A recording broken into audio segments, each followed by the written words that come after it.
Siguiendo entonces con el tema de los factores de riesgo y la ecuación de Framingham y en el fondo el abordaje que le vamos a dar a estos factores de riesgo, lo primero que tenemos que aprender a hacer es a estimar el riesgo cardiovascular. Y tenemos varias opciones y la primera que vamos a revisar es la estimación del riesgo cardiovascular de manera clínica. Solo con signos, síntomas, sin necesidad de mayores exámenes, yo puedo hacer un acercamiento a la determinación del riesgo cardiovascular. Veamos, entonces, para la estimación vamos a considerar los factores de riesgo que mencionamos en el primer video y en el fondo vamos a decir solo si están presentes o no están presentes. ¿Ya? Ahí me voy a ir haciendo un esquema, ¿no es cierto? Y voy a ir diciendo que vamos a tener un grupo de muy alto riesgo cardiovascular donde vamos a tener presentes los antecedentes personales de una enfermedad cardiovascular previa como angina, infarto, angioplastía, bypass coronario, crisis isquémica transitoria, ataque cerebral isquémico o enfermedad vascular periférica. Probablemente también tenga presentes cifras de presión arterial elevadas de forma permanente con una presión arterial sistólica de 160 a 170 o una presión arterial diastólica mayor o igual a 100 o 105 miligramos de mercurio. Milímetros, que diga, de mercurio. También tenemos acá personas de muy alto riesgo cardiovascular, personas con una enfermedad lipídica genética que no tienen forma de resolverse, como la hipercolesterolemia familiar, que es el defecto familiar de la ApoBeta, la dislipidemia familiar combinada, que son cosas que las vamos a ver en la clase de dislipidemia. Sin antecedentes familiares de enfermedad cardiovascular, pero con un colesterol total mayor a 280 o un colesterol LDL mayor o igual a 190 o una relación colesterol total, colesterol HDL mayor a 8. Y automáticamente las personas con diabetes, con nefropatía diabética establecida o diabetes y otra enfermedad renal, ya estamos hablando, ¿no es cierto?, de muy alto riesgo cardiovascular. Y ese riesgo cardiovascular corresponde a una probabilidad mayor o igual al 20% de sufrir un evento cardiovascular mayor en 10 años. O sea, de cada 100 personas, esta persona está dentro de las 20 que eventualmente podrían sufrir un evento cardiovascular en unos próximos 10 años. Los pacientes con muy alto riesgo cardiovascular, determinados clínicamente, ¿no es cierto?, requieren intervenciones tanto sobre el estilo de vida como farmacológicas, que les ayude a dejar de fumar, como comer una dieta más saludable, aumentar el nivel de actividad física, controlar su peso corporal, presión arterial, lípidos sanguíneos, glicemia, según corresponda, siguiendo las recomendaciones de las guías de práctica clínica respectivas y otros documentos normativos del Ministerio de Salud que están en este momento ya disponibles en su aula virtual. Las formas de estimar el riesgo cardiovascular, entonces yo les decía que está el método cualitativo, que está basado en el número, tipo e intensidad de los factores de riesgo, que es el más utilizado, y donde nosotros decíamos si está o no está el factor de riesgo, y el método cuantitativo a través de las tablas de puntuación basadas en el estudio de Framingham. Y ese es el que vamos a revisar ahora. Como yo les contaba, ¿no es cierto?, el estudio de Framingham ha servido como referente para determinar el riesgo coronario en Chile, como en muchos otros países del mundo, pero está demostrado que sobreestima el riesgo en poblaciones de baja incidencia como la de nuestro país. Esto era hace unos años atrás. Actualmente la incidencia de las patologías cardiovasculares se ha visto que estamos más o menos al nivel de Estados Unidos, por lo tanto, y de igual manera se utilizan las tablas de Framingham que están adaptadas a la población chilena y que yo también se las voy a dejar en su aula virtual, aunque las pueden encontrar bastante fácil en internet. Ahora, algo que es sumamente importante, y aquí es donde tenemos que tener ojo piojo, digamos, las tablas de estimación de riesgo cardiocoronario no deben ser utilizadas en personas que ya han tenido un evento coronario o cardiovascular, como angina, infarto, el episodio transitorio, ¿no es cierto?, un ataque cerebral u otra complicación cardiovascular. Todas esas personas, incluidas las personas que fuman, ahí vamos a ver algunas distinciones, y las personas diabéticas, tienen un riesgo cardiovascular muy alto por definición. Por lo tanto, si yo les digo, un paciente adulto de 45 años con antecedentes de infarto o el miocardio, que tiene una presión arterial de 100/90, usted no lo piensa más y automáticamente me dice muy alto riesgo cardiovascular. ¿Por qué? Porque ya tuvo un antecedente de infarto agudo al miocardio, ¿ya? Por lo tanto, la primera parte de la estimación de los factores de riesgo va a ser la clínica. Si usted automáticamente define a un paciente como muy alto riesgo cardiovascular por los factores que yo les mostré anteriormente, no sigue con la tabla de Framingham porque la verdad es que va a ser solo para perder el tiempo. ¿Qué van a estimar con las tablas? Las tablas estiman el riesgo de padecer un episodio coronario, mortal o no, ¿no es cierto?, que no sabemos si la persona se va a morir o no, en personas sin antecedentes de patología cardiovascular previa. Por lo tanto, las tablas usted las va a usar, por ejemplo, a una persona que está ingresando al programa cardiovascular, pero que no ha tenido anteriormente un evento cardiovascular. Y lo que miden es en un periodo de 10 años la probabilidad de tener algún evento cardiovascular mayor según la presencia o ausencia de los factores de riesgo mayores. ¿Cuándo se usan las tablas? Cuando aquí tenemos tablas para hombres y mujeres, pero la edad también es importante. Solo vamos a usar las tablas en pacientes entre 35 y 74 años. Lo voy a explicar más adelante. Los niveles de presión arterial hay que controlarlos, hay que tener el valor del colesterol total, hay que tener, ¿no es cierto?, certeza o valores de glicemia, ¿no es cierto?, para poder determinar la presencia de diabetes, saber si consume tabaco y el valor del colesterol HDL. Eso es lo que nosotros tenemos que tener antes de usar las tablas de Framingham adaptadas para la población chilena. El resultado que yo voy a obtener va a ser una estimación del riesgo a través de un resultado numérico en una casilla con un determinado color, ¿no es cierto?, como semáforo, verde, amarillo y rojo, que nos va a indicar el nivel de riesgo. Y ese nivel de riesgo, el verde me va a decir que es riesgo bajo, el amarillo que es moderado y el rojo alto o muy alto respectivamente. Y estas son las tablas. Y acá yo se las voy a mostrar un poco más detalladas para que aprendamos a usarlas. Tenemos, por ejemplo, esta es la tabla, se tienen que fijar acá. Espérenme un poquito, acá. Se tienen que fijar en esto, vamos a ir marcando lo que tienen que ir revisando. Acá. Primero, esta es la tabla de hombres, también es la tabla de diabéticos, ¿ya? Tienen que fijarse bien cuál es la tabla que van a usar. Acá tenemos si es fumador o no fumador, que también es importante que se fijen en esto de acuerdo a los antecedentes del paciente.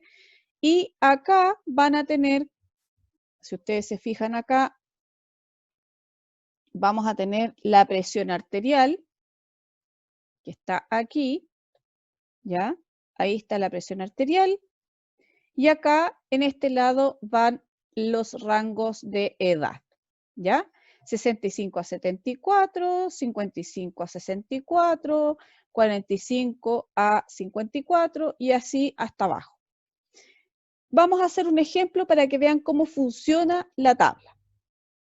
Supongamos que tenemos un hombre diabético, fumador, que tiene 55 años, por lo tanto nos vamos a guiar con esta tabla de aquí, vamos a marcar al tiro, o sea, es hombre diabético, fumador, además, ¿ya? O sea, tenemos que usar esta tabla, que además tiene entre 55 y 64 años, con un nivel de presión arterial de 140/95, Les voy a anotar acá la presión arterial, el ejemplo para que lo vayamos revisando.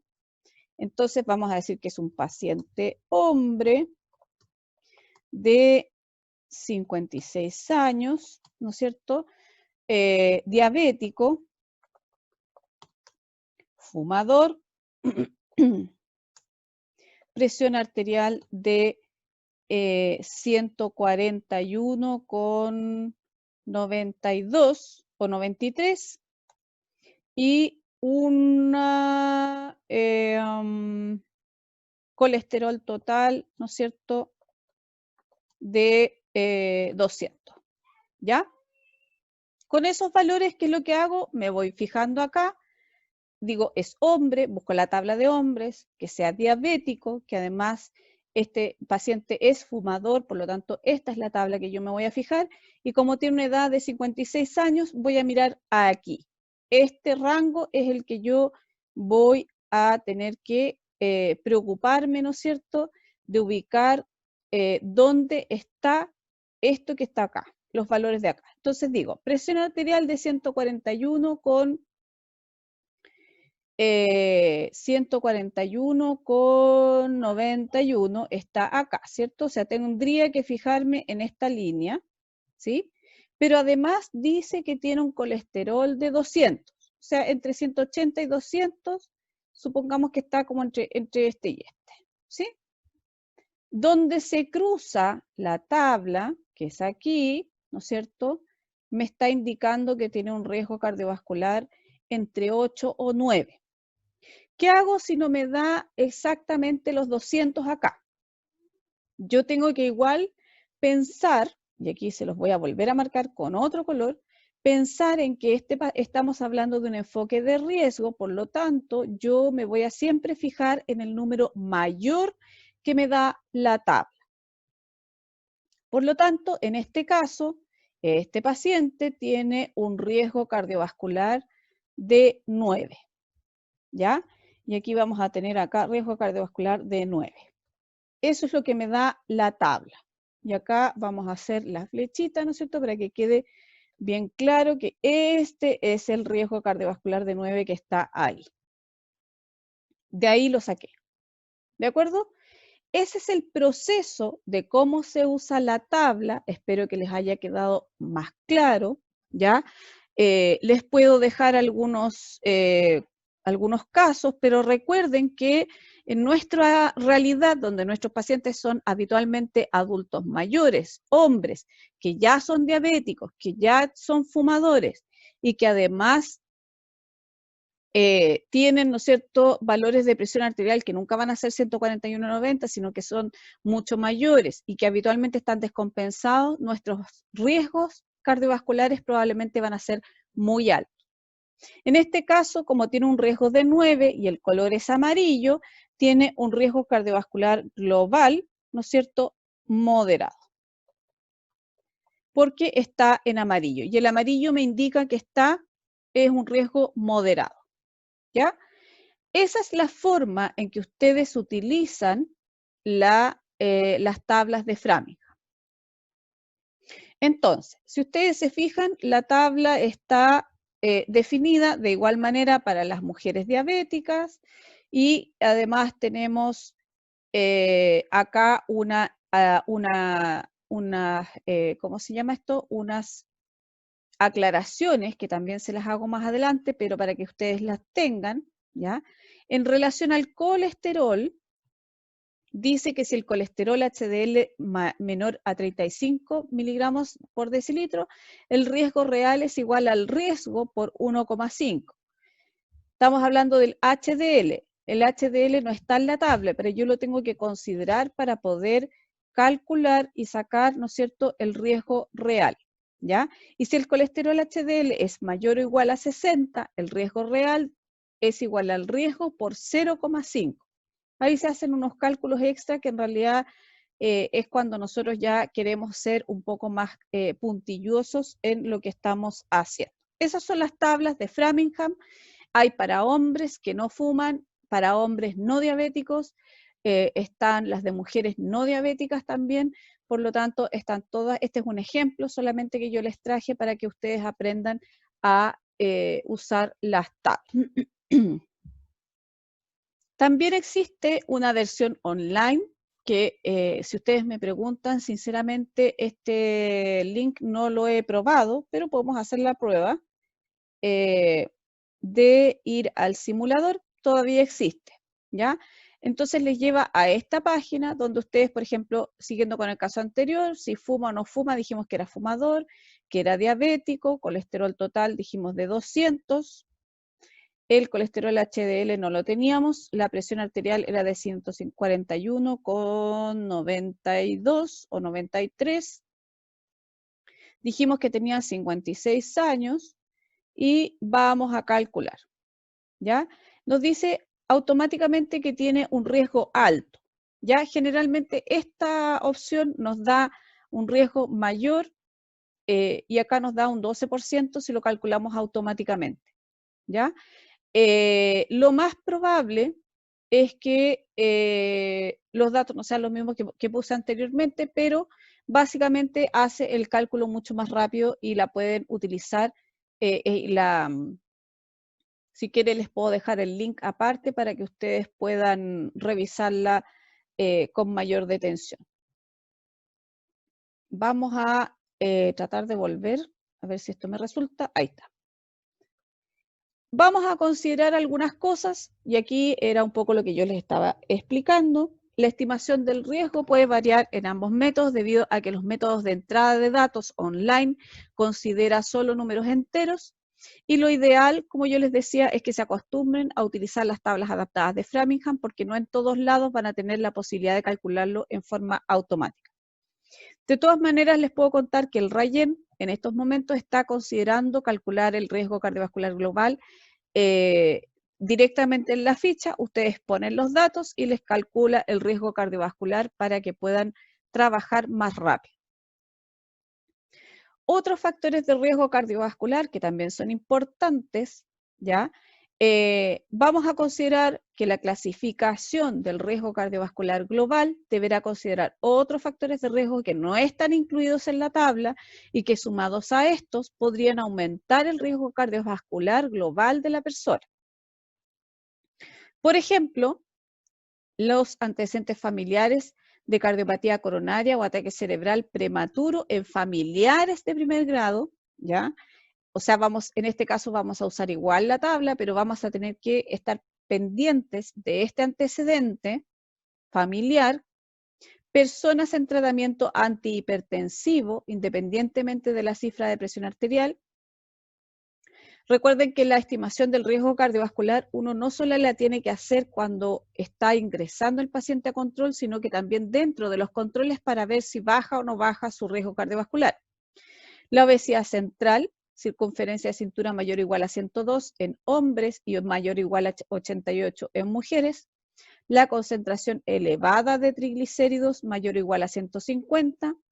Las concentraciones elevadas de proteína C reactiva, fibrinógeno, homocisteína, apolipoproteína beta o lipoproteína alfa, que tienen relación con procesos inflamatorios permanentes como artritis u otras enfermedades que tienen, digamos, procesos inflamatorios de por sí. La hiperglicemia en ayunas o intolerancia a la glucosa y la microalbuminuria en diabéticos. Todas estas cositas son factores que hay que sumarle al riesgo cardiovascular global que acabamos de calcular con la tabla de Framingham.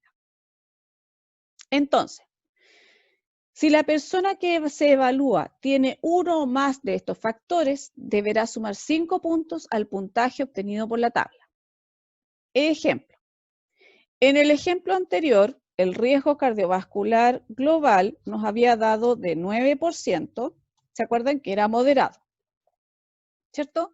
Pero supongamos que esta persona tiene antecedentes familiares de evento cardiovascular. Supongamos que tiene microalbuminuria. Entonces lo que vamos a tener que hacer aquí es, vamos a cambiar el color para que quede claro. aquí lo que vamos a tener que hacer es, le vamos a sumar al 9%, vamos a tener que sumarle 5 puntos, ¿ya? Más 5 por los antecedentes familiares y más 5 de la microalbuminuria. Por lo tanto, el valor final que me va a dar va a ser de 29%. Ese es el valor final, ¿ya? Lo que automáticamente me eleva a un riesgo muy alto, ¿no es cierto? Ese riesgo cardiovascular, ¿cierto? Por cada uno de ellos yo voy a sumar. Mentira, no sumo por cada uno. Ay, me equivoqué. Todo de nuevo.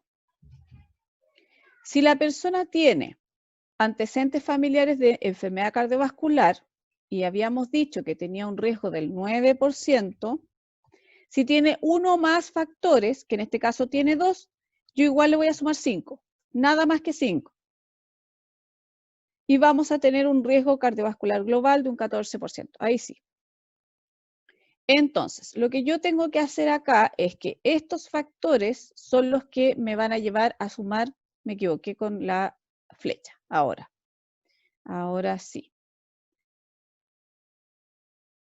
Estos factores de acá son los que me van a llevar, ¿no es cierto?, a el 5 más, que es lo que dice acá,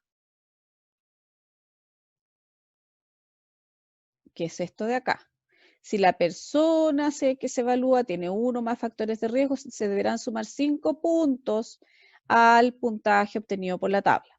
Y ese valor del riesgo cardiovascular global va a ser el que va a quedar consignado en la ficha de ingreso, ¿no es cierto? Y le vamos a tener que decir por qué se sumaron 5 puntos más y vamos a tener que consignar que tiene antecedentes familiares de enfermedad cardiovascular y tiene microalbuminuria. Y aquí hay otro ejemplo, a ver si con esto les queda más claro. Dice, una persona con riesgo coronario bajo del 3%, que además tiene obesidad central y está en un tratamiento con hipertensión, se le debe sumar 5%, lo que resulta en un riesgo cardiovascular global del 8%, lo que equivale a un riesgo moderado. En el caso de nuestro ejemplo, equivale a un riesgo muy alto. Sigamos. Ay, me pasé. Vamos entonces a la clasificación de la persona según el riesgo cardiovascular. Teníamos el riesgo bajo, moderado, alto y muy alto. Y recuerden que el riesgo muy alto era el que nosotros calculábamos en primera instancia de acuerdo a los factores que están en la primera parte de esta clase. Entonces, de acuerdo a los porcentajes que nos va a dar, vamos a tener un riesgo cardiovascular bajo, cuando el porcentaje de riesgo es menor al 5%, el moderado cuando es de 5 a 9%, el alto de 10 a 19%, el muy alto mayor o igual a 20%. Y esa es en el fondo la probabilidad de presentar un evento cardiovascular de aquí a 10 años. ¿Qué pasa con las personas menores de 35 y mayores de 75? Que acuérdense que yo les dije que habían unas opciones especiales y que teníamos que tenerlas en cuenta. Y recuerden que las tablas se aplican solo a personas entre 35 y 74 años.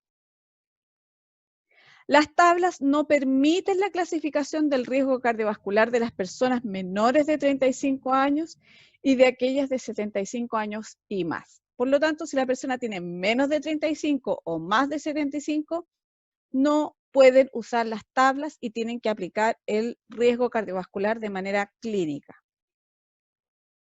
Los menores de 35, solo por ser jóvenes, tienen una probabilidad baja de tener un evento cardiovascular en los próximos 10 años, pero igual van a estar expuestos por muchos más años a los factores de riesgo. Por lo tanto, igual deben darle las indicaciones preventivas, ¿no es cierto?, o la promoción de la salud que corresponde y pueden estimar el riesgo, como yo les explicaba recién, en forma cualitativa para poder educar y prevenir en forma temprana. O sea, no es que no hagamos nada, clasificamos a los menores de 35 años de acuerdo a el método cualitativo, los educamos igual, hacemos prevención igual, pero no podemos aplicar las tablas de Framingham. En los mayores de 75 años, la edad se constituye en el principal factor de riesgo y solo por este hecho, aquí, ojo, las personas tienen un riesgo cardiovascular más elevado. Sin embargo, en su clasificación, el médico deberá considerar el nivel de factores de riesgo, tanto mayores como condicionantes, y el tiempo de exposición a estos. En este caso, las personas mayores de 75 años automáticamente clasifican como un riesgo alto o muy alto. Va a ser alto mientras no se evalúen el resto de los factores de riesgo que pudiera tener. ¿Qué pasa con los diabéticos? La morbilidad y la mortalidad cardiovascular es de 2 a 5 veces más alta en las personas con diabetes. 2 de cada 3 diabéticos aproximadamente fallecerá de una enfermedad cardiovascular. La tasa de letalidad, o sea, los que se mueren definitivamente en los diabéticos que han tenido un evento cardiovascular, es mucho más alta que en los no diabéticos. Por lo tanto, y por esa razón, el programa de salud cardiovascular tiene tablas diferenciadas para las personas con diabetes. Y vamos a tener que en aquellas personas con microalbuminuria vamos a sumar 5 puntos, el puntaje de riesgo obtenido por la tabla, y vamos a considerar de muy alto riesgo, mayor o igual a 20%, a las personas diabéticas con nefropatía establecida. Y acá está el resumen para poder estimar el riesgo cardiovascular, y lo primero es investigar los antecedentes clínicos. Y aquí vamos a clasificar a la persona como riesgo cardiovascular muy alto. Si no clasifica como muy alto, vamos a usar las tablas de Framingham. Y aquí, en la primera etapa, ¿no es cierto?, vamos a usar la historia personal de enfermedad cardiovascular, si ya tiene hipertensión, si ya tuvo un infarto, o tuvo un ateroma, o alguna otra patología de las enfermedades cardiovasculares mayores, alguna enfermedad lipídica genética, diabetes más nefropatía establecida, niveles muy elevados de presión arterial y o colesterol. No vamos a usar las tablas y automáticamente las vamos a estratificar como muy alto riesgo. ¿Ya? En personas que no tienen antecedentes de patología cardiovascular personal previa u otros que indican alto riesgo cardiovascular, vamos a utilizar las tablas de riesgo cardiovascular.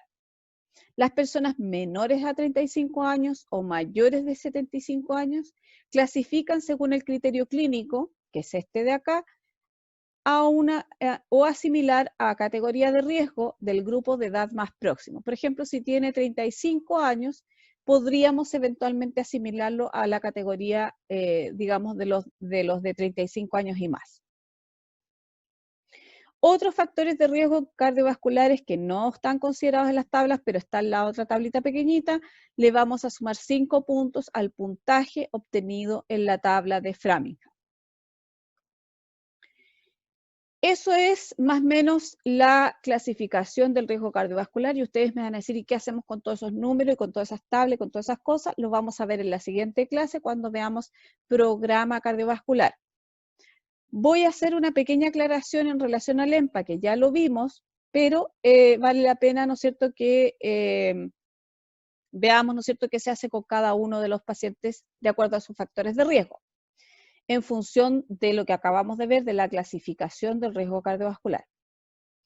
Entonces, vamos a tener acá los factores de riesgo cardiovasculares detectados en el examen de medicina preventiva, donde tenemos 4 categorías: sin factores de riesgo mayores o condicionantes, con tabaquismo, si tiene obesidad, sedentarismo, pero no tiene otros factores de riesgo mayores, con la presión arterial mayor o igual a 140, 90, una glicemia mayor o igual a 126 o un colesterol total mayor o igual a 200. En todos estos casos tienen conductas específicas que están acá en este algoritmo. Sin factores de riesgo mayores o condicionantes, lo que vamos a hacer es promoción. Promoción, alimentación saludable, actividad física, felicitarlo porque no fuma, porque no bebe, porque se ha portado bien y porque tiene buena presión. Y lo vamos a controlar al año siguiente. Esto es antiguo, ¿ya?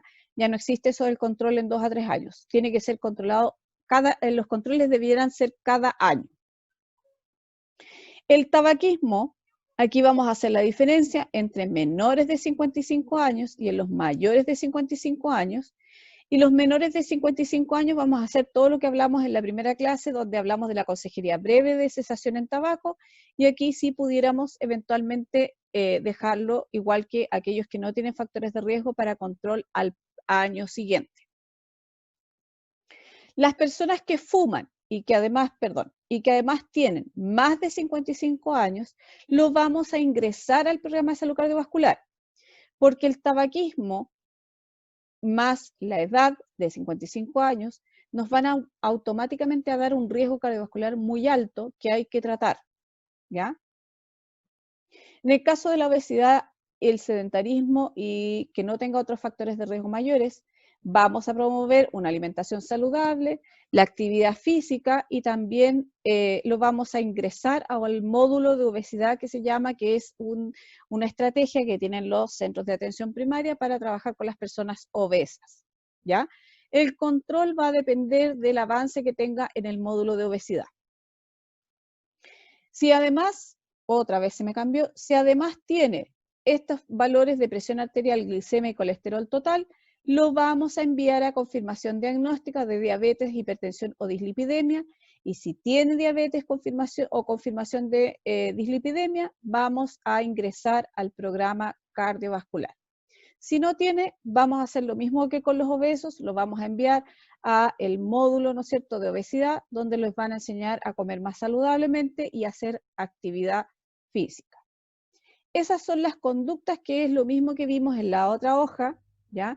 Pero se nos escapaba esto de acá, que es muy importante, que se los voy a destacar acá, porque en general se les olvida que el tabaquismo, ¿no es cierto?, y los mayores de 55 años tienen automáticamente más riesgo, por lo tanto, el paciente mayor a 55 años va a tener que ser ingresado al programa cardiovascular, ¿ya? Esto es súper importante que lo tengan presente, porque aquí no solo estamos dependiendo de la consejería, pero si tiene más de 55 años, tenemos que ingresarlo al programa cardiovascular. Bien, chiquillos, eso es en relación a los factores de riesgo. Es un poco enredado. Yo les sugiero que revisen varias veces este video. Ya tienen las normas en su aula virtual, lo pueden revisar. Lo primero que hice fue subirles las normas para que lo tuvieran más a mano. Ya las tenían desde antes, pero se las dejé directamente en el aula virtual para que no las tengan que estar buscando. Y pueden también buscar las más actualizadas, probablemente las que yo tenga son un poco viejitas, pero de alguna manera les van a servir para entender el contexto en relación a esto. ¿Cuáles son las guías clínicas que se utilizaron para esta clase? Una que se llama Implementación del enfoque de riesgo en el programa de salud cardiovascular, donde está todo sumamente explicado, lo que yo les acabo de contar. La guía clínica del examen de medicina preventiva, está la del 2008, está la del 2015, hay distintas versiones, pero no ha cambiado mucho. Y las guías clínicas que por factor de riesgo, ¿no es cierto?, que están disponibles ya en su aula virtual. Está dislipidemia, tabaquismo, obesidad y sedentarismo, y creo que está alcohol y drogas. Así que con esto, chiquillos, terminamos esta parte de factores de riesgo. Si tienen dudas o algún comentario, me lo pueden hacer llegar a mi correo, que es daniela.rafo@upb.cl. Vamos a seguir en el próximo video con todo lo relacionado al programa cardiovascular.